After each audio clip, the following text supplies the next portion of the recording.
saudara akhir terekam yang rusak. Ini pada Jumat tewas akibat kejadian Kecamatan Pak.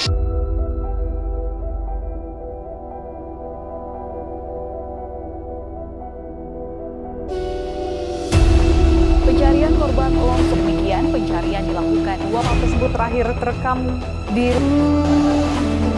saling dipotong untuk mencari korban. Tanya itu puluhan.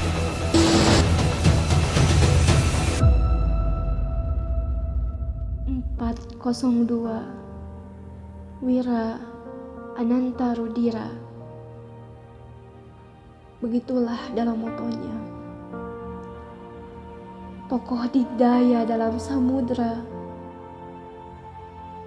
Gelap dan senyap, bukankah teman abadinya? Ketika Sang Maha bertanya,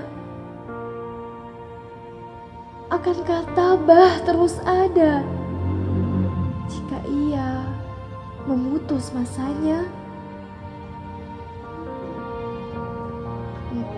402 Nanggala. Predestinasi Sang Maha Abadi. Hujan air mata bukan hanya dirasakan satu diri, namun kau buat satu negeri tersayat hati. Raup selaksa simpati mengundang pekik untuk terus menangisi. Wahai abdi negeri, tak ada abdi yang tak diakui.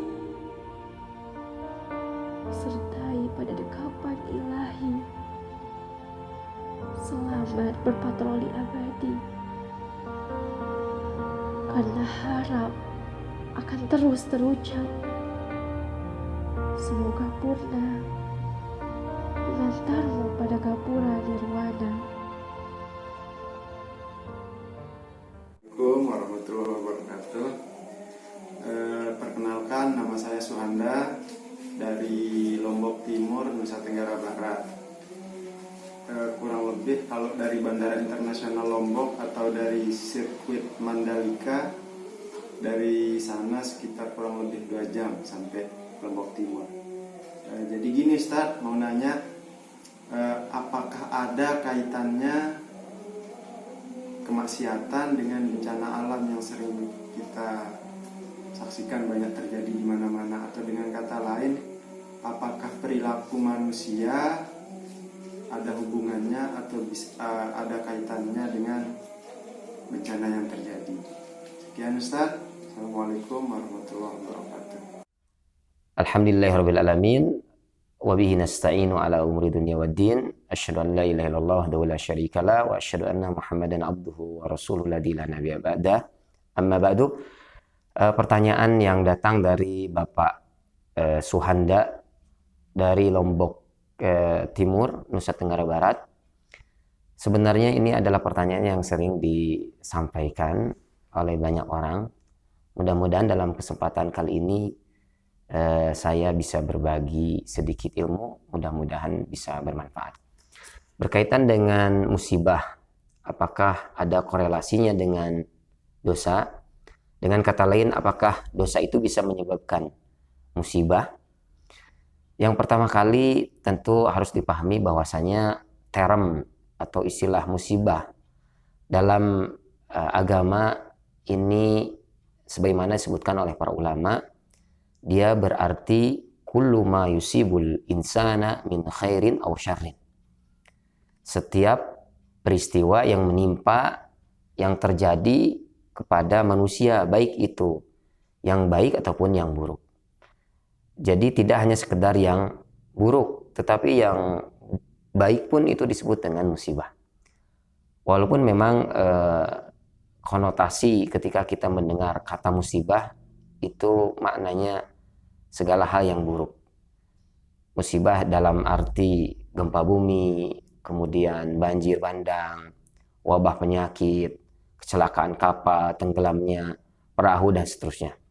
Allah Subhanahu wa taala berfirman, "Ma asabaka min hasanatin faminallah Wa ma asabaka min sayyi'atin famin nafsik. Di sini Allah menyebutkan segala sesuatu yang menimpa kalian yang baik itu datangnya dari Allah. Dan segala sesuatu yang menimpa kepada kalian yang buruk itu datangnya dari kalian. Walaupun sekali lagi saya sampaikan bahwa musibah ini secara uruf dia lebih berkonotasi hal-hal yang tidak disenangi atau tidak diinginkan oleh kebanyakan manusia. Selanjutnya berkaitan dengan pertanyaan apakah ada korelasi hubungan antara terjadinya musibah dengan dosa-dosa dan kemaksiatan, perlu diketahui oleh kita bersama bahwa tidak selamanya musibah itu karena disebabkan oleh dosa. Tidak hanya sekedar karena dosa, tapi di sana ada musibah-musibah yang lain yang bisa jadi tidak diketahui oleh panca indera manusia. Maka untuk mengetahui sebab apa saja yang mengakibatkan terjadinya musibah, ini perlu kita lihat dari dua sisi. Yang pertama dari sisi al-his, pengamatan indrawi. Kita gunakan panca indera kita, nalar kita, logika kita, akal kita. Apa sebab lahirnya suatu musibah? Sebab yang nampak terjadinya musibah. Kenapa misalnya terjadi banjir? Mungkin bisa dijelaskan banjir terjadi karena saluran air yang tidak bagus dan seterusnya. Kenapa terjadi banjir? Karena hutan ditebang dan seterusnya. Ini sebab secara fisik lahir yang bisa kita amati, bisa kita perkirakan berdasarkan nalar, logika, dan akal kita. Kemudian yang kedua dari sisi al-wahyu, di mana kita bisa menyingkap sebab tersembunyi di balik terjadinya musibah. Dan ini yang justru lebih penting dibandingkan dengan hanya sekedar penyebab fisik terjadinya sebuah musibah. Dalam hal ini kita tentu saja mesti merujuk kepada sumber yang otentik berkaitan dengan korelasi antara dosa dengan musibah. Kita baca, kita telaah ayat-ayat Al-Quran, kemudian sabda Rasulullah SAW dalam hadis-hadisnya yang sahih, kemudian keterangan para ulama berkaitan dengan hal yang ditanyakan. Setelah kita membaca literatur yang ada, teks-teks syariat berkaitan dengan musibah dan dosa, maka ada 3 kategori musibah apabila dikaitkan dengan dosa. Yang pertama, ada musibah yang memang terjadi benar-benar karena lantaran dosa, bukan karena sebab yang lain. Di dalam hal ini Allah Subhanahu wa taala berfirman, "Idza aradallahu bi'abdin al-khaira ajjalallahu lahu al-uqubata fid dunya wa idza aradallahu bi'abdihi asy-syarra amsaka anhu bi dzambihi hatta yuwaffiya bihi yaumal qiyamah." Rasulullah SAW bersabda, apabila Allah Subhanahu wa taala menginginkan kebaikan bagi hambanya, maka dia mempercepat siksaan bagi dosanya di dunia. Dan apabila Allah menghendaki keburukan bagi hambanya, maka dia tangguhkan siksaan musibah atas dosanya hatta yuwaffiya bihi yaumal qiyamah, sehingga Allah balas, tuntaskan pada hari kiamat. Berdasarkan keterangan ini, kita mengetahui bahwa karena dosa lah seseorang diberikan musibah, diberikan hukuman oleh Allah Subhanahu wa taala. Jadi kategori yang pertama ini musibah yang berarti iqabun wa intiqam. Musibah yang ditimpakan kepada manusia karena dosanya sebagai bentuk sanksi dan hukuman. Kemudian jenis yang kedua, musibah yang bukan karena dosa, karena kemaksiatan, tapi musibah yang Allah timpakan benar-benar murni untuk memberikan pahala yang sangat banyak kepada orang yang ditimpa musibah itu. Dan Allah berkehendak untuk mengangkat derajat orang yang ditimpa musibah itu. Yang kedua ini termasuk kategori thawabun wa raf'ah. Ini musibah bukan karena dosa. Karena para nabi sebagaimana yang kita ketahui dia ma'sumun, terjaga dari dosa. Thawabun wa raf'atun. Allah hendak memberikan pahala yang sangat banyak. Demikian pula Allah hendak mengangkat derajat yang tinggi di sisinya. Rasulullah Shallallahu Alaihi Wasallam dalam hal ini bersabda, Inna idhamal jazai ma idhamal balai, wa inna Allaha idza ahabba qauman ibtalahum. Sesungguhnya besarnya pahala dan ganjaran di sisi Allah itu berbanding lurus dengan besarnya ujian. Dan sesungguhnya jika Allah mencintai suatu kaum, maka Allah menguji mereka. Faman radiya falahu ridha. Barang siapa yang ridho terhadap musibah yang Allah timpakan kepadanya, maka baginya keridhaan Allah. Wa man sakhita falahu sakhat. Namun sebaliknya apabila dia merasa benci, tidak menerima akan musibah itu, maka baginya kemurkaan Allah Subhanahu wa taala. Kemudian selanjutnya kategori yang ketiga, di mana musibah ini Allah timpakan kepada beberapa orang manusia tamhisan wa takfiran. Tamhisal khataya wa takfiru dhunub. Allah sengaja menimpakan musibah kepada orang-orang yang Allah pilih hendak membersihkan dosa dan kesalahannya. Bukan karena dosa yang dia lakukan sendiri, tapi Allah hendak membersihkan dirinya dari dosa-dosa dan kesalahan-kesalahan. Dalam hal ini Rasulullah Shallallahu Alaihi Wasallam bersabda, "Ma min musibatin tusibul muslima illa kaffarallahu biha anhu hatta syaukati yushakuha."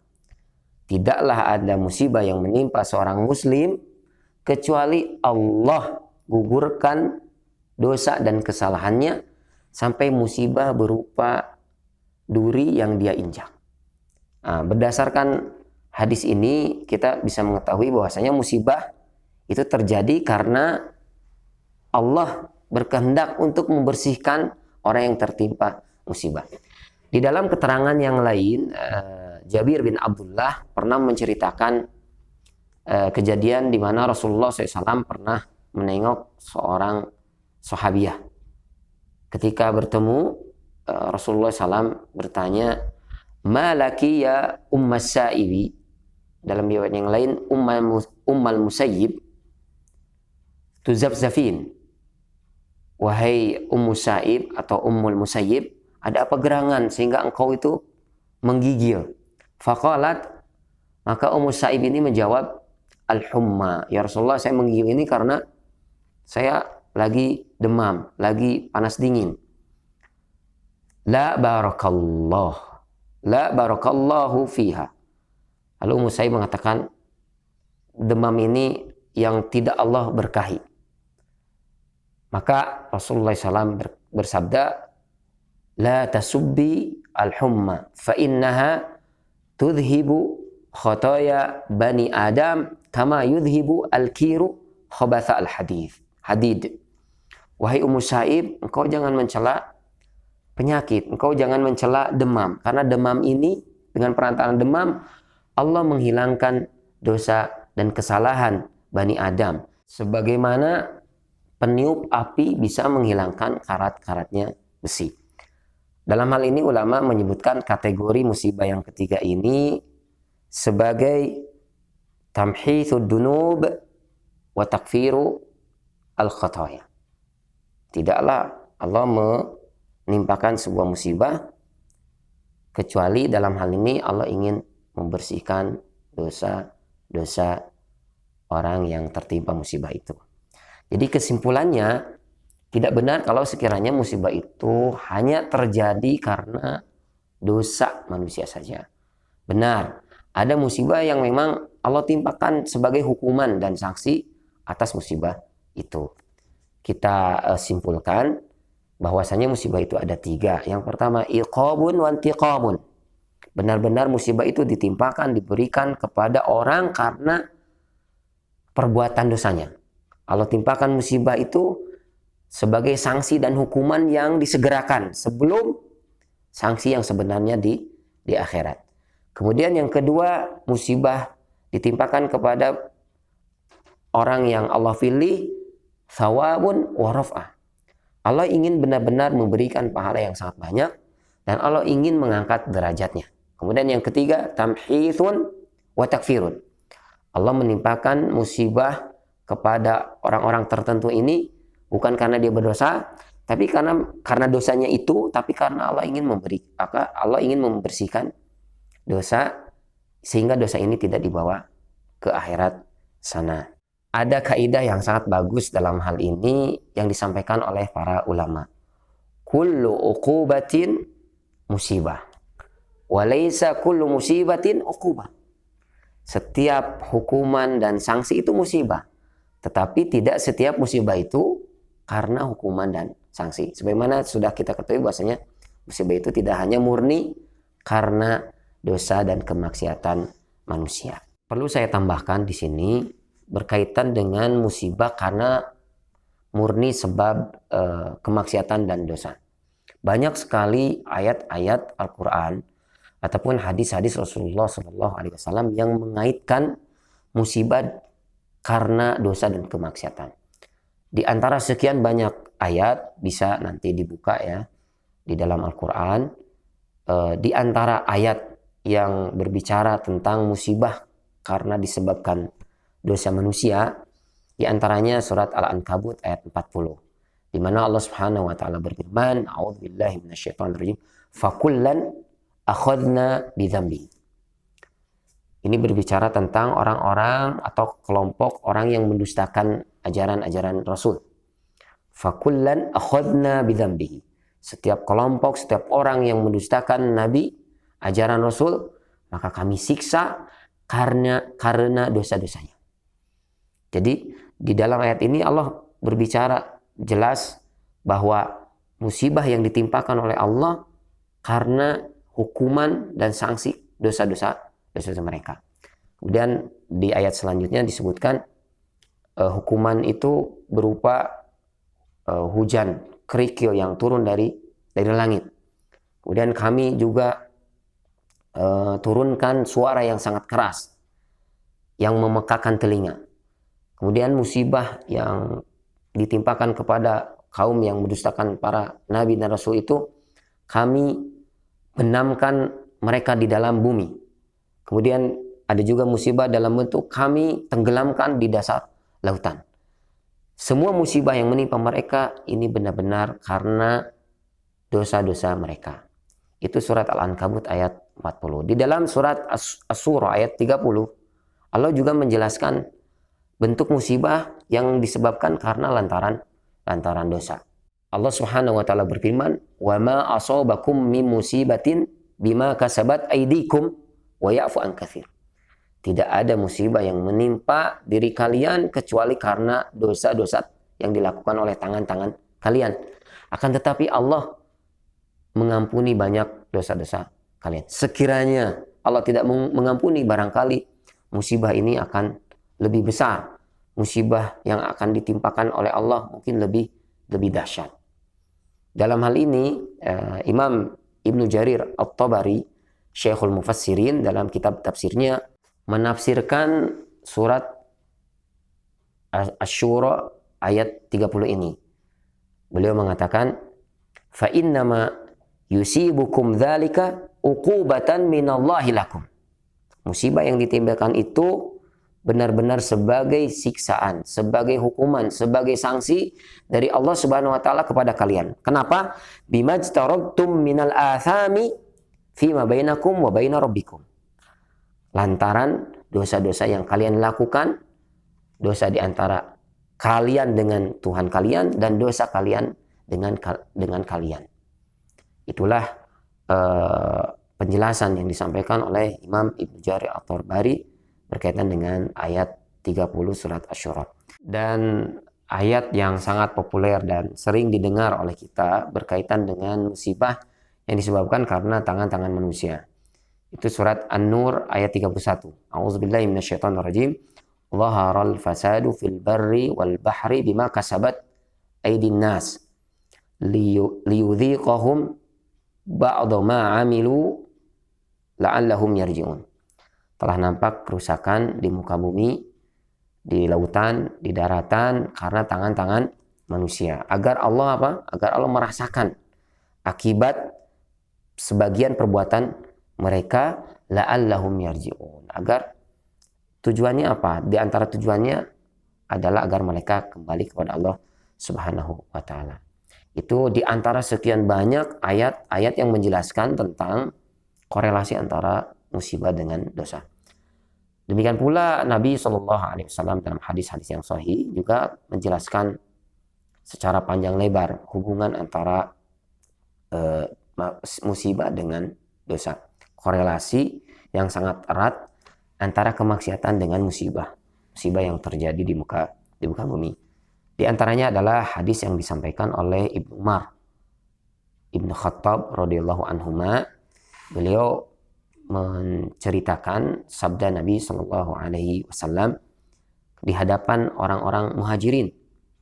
Qala Rasulullah Shallallahu Alaihi Wasallam, ya ma'asyiral muhajirin khisalu khams idza btulitum bihinna wa a'udzu billahi an tudrikuhunna.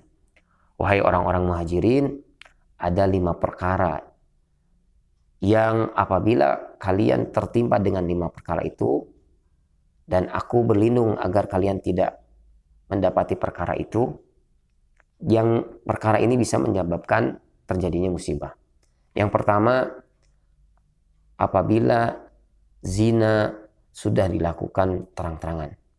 Apabila di suatu kaum sudah terjadi perzinaan, dan perzinaan dilakukan dengan terang-terangan, maka kata Nabi SAW, maka Nabi akan timpakan musibah berupa wabah taun. Dan yang kedua, Allah akan turunkan penyakit yang tidak pernah diketahui oleh generasi sebelumnya. Nah, waliyadzubillah. Jadi ketika zina terjadi di mana-mana dan itu berani dilakukan dengan terang-terangan, maka Allah akan timpakan musibah berupa wabah yang berkepanjangan. Yang kedua, Allah akan turunkan penyakit yang tidak pernah dikenal oleh generasi sebelumnya. Kemudian yang kedua, apabila suatu kaum sudah berani mengurangi timbangan dan takaran, tidak jujur dalam bisnis, maka Allah akan timpakan yang pertama, paceklik, kemarau yang sangat panjang. Kemudian yang kedua, Allah akan timpakan sulitnya kehidupan. Dan yang ketiga, Allah akan timpakan pemimpin yang zalim. Waliyadzubillah. Kemudian yang ketiga, apabila suatu kaum berani menahan zakat, padahal mereka sudah mencapai nisab dan haul, sudah mencapai syarat dan ketentuan, tetapi berani untuk tidak mengeluarkannya kepada yang berhak, maka kata Nabi SAW, Allah akan timpakan musibah berupa hujan. Artinya hujan tidak akan diturunkan karena orang berani untuk tidak mengeluarkan zakat. Kemudian Nabi SAW menambahkan keterangan, kalau sekiranya Allah Subhanahu wa taala tidak sayang terhadap hewan-hewan, maka Allah tidak akan menurunkan hujan. Kemudian yang keempat, apabila suatu kaum berani melanggar perjanjian dengan Allah dan Rasul-Nya, maka Allah akan timpakan musibah berupa kaum itu akan dikuasai oleh musuh-musuhnya. Kemudian yang kelima, apabila suatu kaum berani melanggar atau suatu kaum tidak berhukum dengan hukum Allah, suatu kaum tidak berhukum dengan syariat Islam, maka Allah akan timpakan musibah kepada mereka berupa permusuhan di antara mereka yang tidak akan pernah berhenti. Kemudian Rasulullah SAW juga menambahkan di dalam hadis sahih riwayat Imam Abu Dawud, kemudian juga Imam At-Tirmidzi dan juga Ibnu Majah. Di dalam hadis ini Rasulullah SAW menjelaskan dosa lain yang mengundang musibah. Beliau bersabda, "Ma min dan min ajdaru an yu'ajjilallahu lahul uqubata fi dunya ma'a ma yudakharu lahu fil akhirah mithlal baghi wa qati'ati rahim. Tidak ada dosa yang Allah akan mempercepat datangnya hukuman musibah kepada orang yang melakukan perbuatan dosa yang nanti akan disebut oleh Nabi SAW. Di samping dia akan mendapatkan hukuman di akhirat yang lebih besar, mithlu al-baghi wa qati'ati rahim. Sebanding dengan dosa al-baghi, kezaliman, wa qati'ati rahim, dan memutuskan tali satu rahim dengan orang tua dan kerabat. Kezaliman, demikian pula memutuskan tali satu rahim, kata Rasulullah SAW, dia menjadi sebab Allah mendatangkan musibah tanpa ditangguhkan di akhirat sana. Kemudian mungkin muncul pertanyaan, apakah ketika terjadi musibah, misalnya tenggelamnya kapal, kemudian jatuhnya pesawat, musibah wabah corona, atau musibah gempa yang terjadi, apakah diperbolehkan menurut syariat kita menyampaikan bahwa musibah yang tidak terjadi itu kecuali karena dosa? Dalam hal ini para ulama menyebutkan bahwa secara umum tanpa mengaitkan dengan individu diperbolehkan untuk mengaitkan antara musibah dengan dosa. Sebagaimana apa yang dilakukan oleh para sahabat dalam hal ini, salah satu di antaranya ketika terjadinya gempa di Madinah, Umar pada saat itu menjadi khalifah, beliau langsung berpidato di hadapan orang-orang Madinah, di hadapan para sahabat, dan beliau mengaitkan antara terjadinya musibah itu dengan kemaksiatan yang dilakukan oleh sebagian orang di saat itu. Beliau mengatakan di hadapan orang-orang Madinah, ya ayuhan nas ma asra'a ma ahdathtum. Wahai orang-orang, begitu cepat kalian melakukan kemaksiatan sehingga Allah mendatangkan gempa ini. La in 'adat la akhrujanna min baini adhurikum. Kata Umar bin Khattab radhiyallahu an sambil mengancam di hadapan orang-orang, kalau sekiranya gempa ini terjadi, terulang kembali, la akhrujanna min baini adhurikum. Kata Umar bin Khattab, saya akan keluar dari kampung kalian. Jadi Umar menyampaikan peringatan bahwasanya bisa jadi musibah terjadi karena kemaksiatan yang dilakukan oleh manusia. Kemudian di kesempatan yang lain ketika terjadi gempa yang lain, sahabat mulia Ibnu Mas'ud radhiyallahu an juga berpidato di hadapan orang-orang menasihati ketika terjadi gempa. Beliau mengatakan, ya ayuhan nas inna rabbakum yasta'tibkum fa'atibuhu. Walaupun dengan kata yang lebih lembut, Ibnu Mas'ud mengatakan, wahai manusia, sesungguhnya Allah menginginkan engkau kembali kepadanya, maka kembalilah kepadanya. Artinya Ibnu Mas'ud menyuruh orang-orang pada saat itu untuk bertaubat kepada Allah Subhanahu wa taala, karena bisa jadi, karena boleh jadi gempa yang terjadi pada saat itu disebabkan karena dosa dan kemaksiatan. Di dalam riwayat yang lain, Imam Ali bin Abi Thalib radhiyallahu anhu juga pernah mengatakan, tidak terjadi musibah kecuali dilantarankan karena dosa, dan tidak diangkat musibah kecuali karena tobat.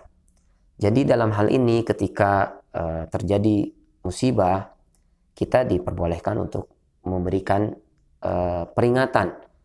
Boleh jadi ini musibah karena dosa dan kemaksiatan, tetapi tentu saja kita tidak bisa memastikan. Tidak bisa memastikan bahwa ini dosa, ini musibah ini karena dosa. Dan kita juga perlu menyampaikan, melihat situasi dan kondisi di mana ketika orang yang tertimpa musibah ini dalam keadaan berduka cita. Maka tentu saja kita menyampaikan dengan cara-cara yang beradab, dengan cara-cara yang dibenarkan, sehingga tidak menyinggung dan tidak menyakiti perasaan orang yang berduka. Kita sampaikan mudah-mudahan musibah ini menjadi takfir wa tamhis, menjadi kifarat bagi dosa-dosa dan kesalahan, dan bisa jadi Allah angkat derajat orang-orang yang terkena musibah. Barangkali itu yang bisa saya sampaikan pada kesempatan kali ini. Mudah-mudahan jawaban yang saya sampaikan bisa bermanfaat. Kepada penanya Bapak Suhanda dari Lombok Timur, Nusa Tenggara Barat, mudah-mudahan Allah senantiasa mengaruniai Bapak kesehatan dan keberkahan, dijauhkan dari segala macam musibah. Demikian pula para pemirsa Madinah Persis TV, mudah-mudahan Allah berikan keafiatan, kesehatan, dan keberkahan dalam setiap aktivitas kehidupan.